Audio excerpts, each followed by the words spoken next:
Paul draws Georgie from the couch and covers the boy's head in a pillowcase. He then asks George to ask Anne to remove her dress to prove she has a toned body.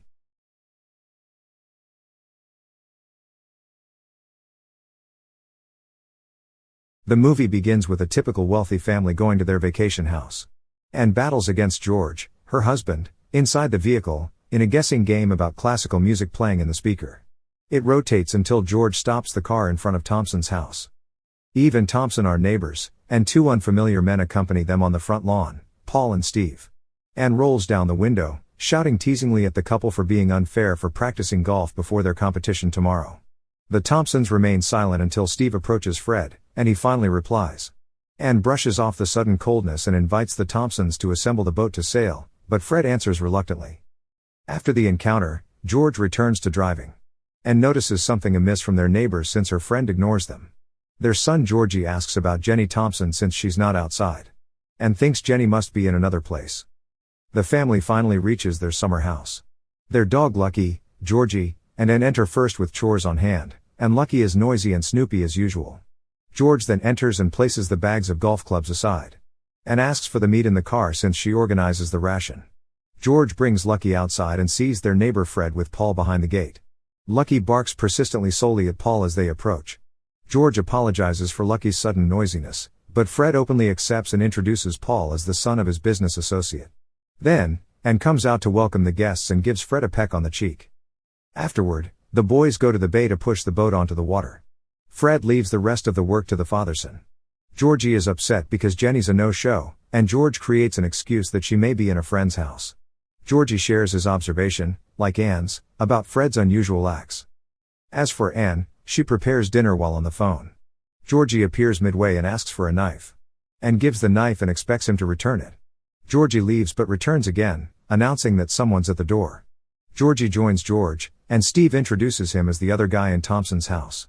Steve smiles shyly and stops whenever he calls the Thompsons on a first-name basis. Anne, raising suspicion, asks how he got in, and he explains he entered through the fence, which is technically trespassing. Despite the red flags, Anne still acts nice and gives the eggs. He grabs them carefully and is about to leave when the eggs fall on the floor. Anne sees the mess, quickly cleans it up, and dismisses Steve's apologies.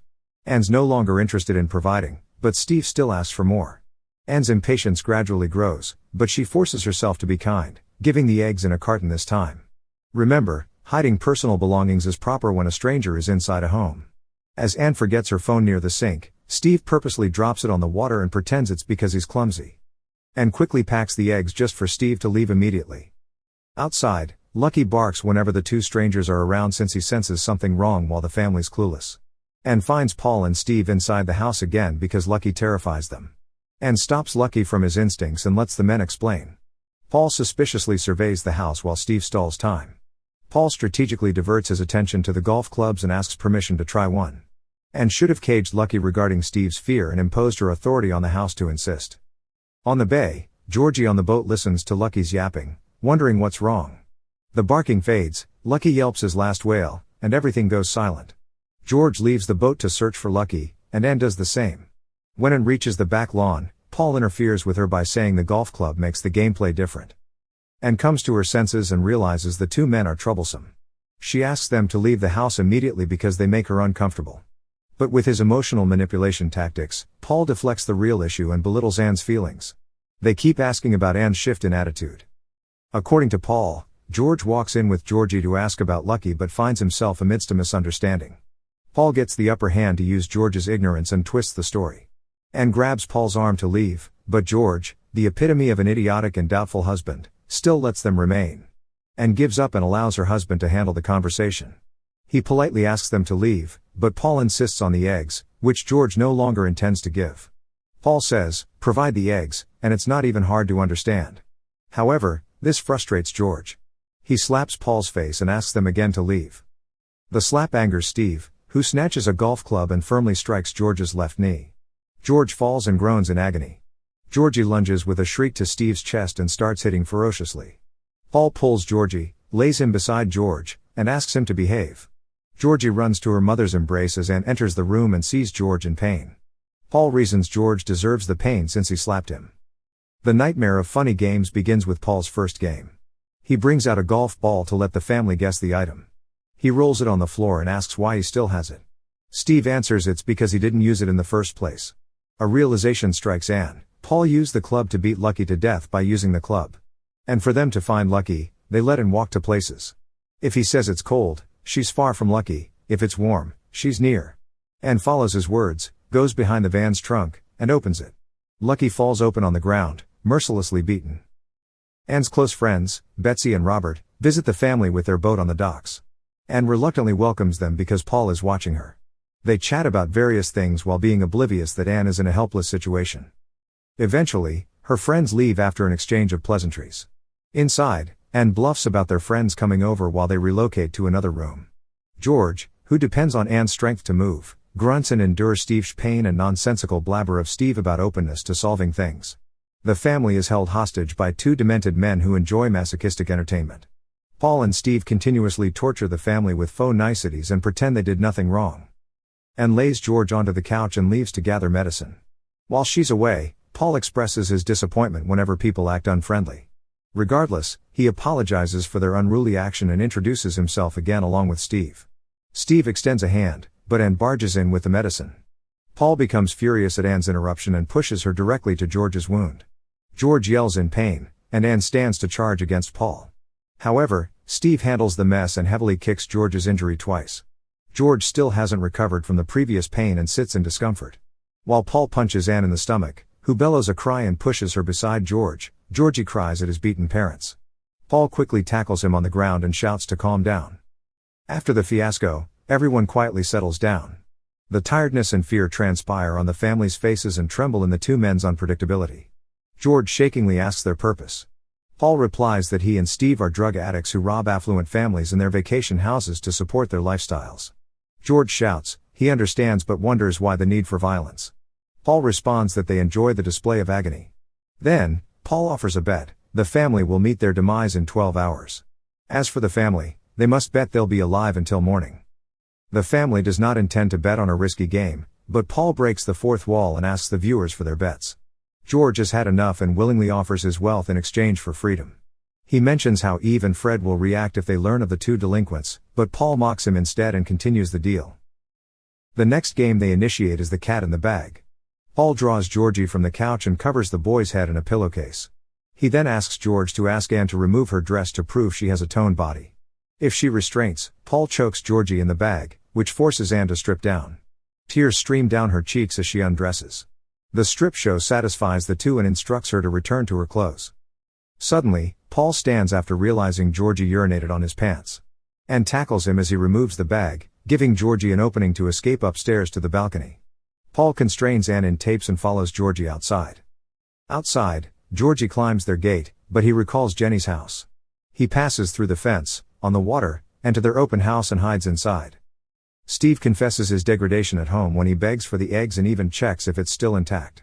While he's away, Anne hops to George to remove her bounds. Alas, Steve returns in time to catch her escape. He rigidly drags her out and pushes her to the ground. The eggs fall to the ground from his arms, and Steve grunts in frustration. Anne kneels and begs him to let them go and that he's still young.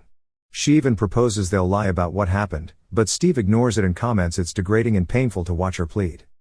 As for the hide and seek, Georgie disposes of his wet clothes to prevent wet marks and hides upstairs. Downstairs, Paul calls Georgie. Georgie, in the corner, finds a shotgun lying around and spots a corpse in the bathroom. He restrains the well of tears when he realizes it's Jenny's. Georgie takes the gun and runs away, locking himself in another room. Unfortunately, Paul finds him and even directs Georgie to use the weapon. Georgie's hands and face quiver from terror to the point he struggles to operate the gun. When he succeeds, he realizes he carries an unloaded gun. Meanwhile, Anne sits emotionlessly with teary eyes. The back door opens, and Paul imitates Georgie's speaking expression. Georgie rushes to Anne and tightly hugs her with tears streaming down his bluish face. He reports Paul and Steve killed Jenny. In contrast, Paul thanks Georgie for giving him a new weapon. The chase drains Paul, and he grabs food in the kitchen. While he collects food, heavy running footsteps emerge in the other room, and he dies after a gunshot blows out. Paul listens apathetically while the couple screams and sobs in rage. Paul enters the bloodied room and chides Steve for impulsiveness, which leaves the two men to depart the house because Steve shot someone who's not part of the game. The only ones left in the room are the couple and their son's corpse. Anne turns off the television and cuts the tape off with a knife. George lies feebly on the ground, sniffles his clogged nose, and cries to release the anger he bottled when he witnesses their son slain. Anne rushes to George and huddles together for their lost son. The couples plan to contact authorities, but George's phone is in the car. Anne's phone is useless as nothing occurs despite trying to dry it out. Anne limps to houses and idiotically screams for help.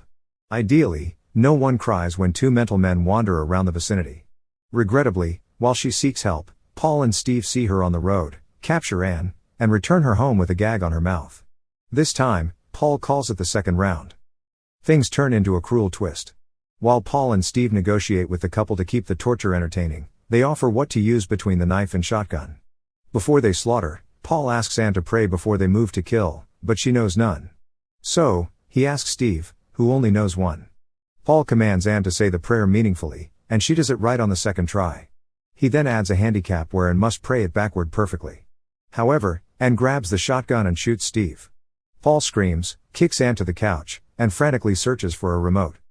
After Paul pushes a button, time rewinds to the time before Anne shot Steve. Paul knows the future, raises the gun first, and kills George on the floor. The movie ends with Anne, who's still a captive of the two in her boat. They sail to Anne's friend Betsy. During Steve chatters about dimensional theories, Anne uses the knife she lent to Georgie yesterday and quietly cuts the rope, but Paul spots her. Steve automatically grabs the knife and dumps it into the water. Paul withdraws Anne from her seat, kisses her forehead, and effortlessly pushes her overboard. The two reach their next victim, and Paul leads the plan. He knocks on the door. Betsy appears and uses the egg scheme, the same tactic they used for Anne's family. Then, he stares at the camera and smiles contentiously to find another clueless victim for their entertainment. Thank you for watching. Subscribe for more videos like this to help the channel out. Have a nice day.